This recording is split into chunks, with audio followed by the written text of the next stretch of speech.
Now, this is a very complex bit of physiology that I'm about to go through, so I'm going to make this as simple as I can because I really just want to highlight the dangers of good intentions.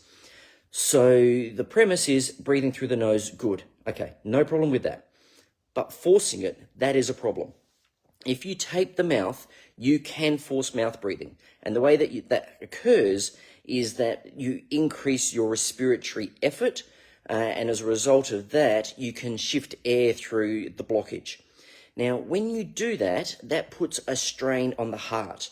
And the way it does that is that when we breathe in, every time we breathe in, okay, the pressure inside our chest drops, and that facilitates what's called venous return, which is the return of blood to the heart. And the bigger breath you take in, the more you drop that pressure in the chest, the more you increase the blood flow to the heart.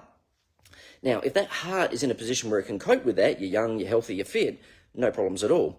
But what happens in these kids with mouth breathing and upper airway obstruction is their cardiovascular system is impaired. And that puts a very subtle but noticeable strain onto their cardiovascular system. And in the worst case scenario, you can contribute to heart failure because you're making the heart work harder than it's physiologically able to do because you've increased the amount of blood going to it, which is more than what it's able to cope with.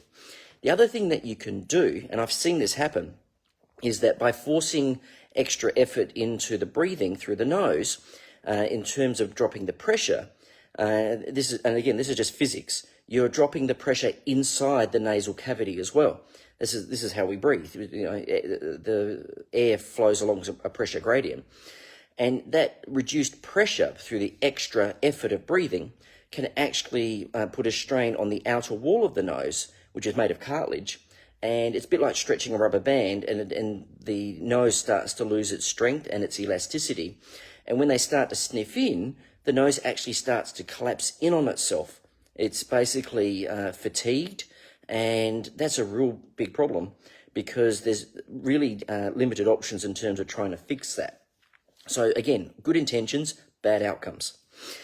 The other thing that's come up in this conversation, and I know I'm a broken record, and I'm just going to keep breaking my voice and fingers as I keep trying to explain this to people. And I do this with the best of intentions.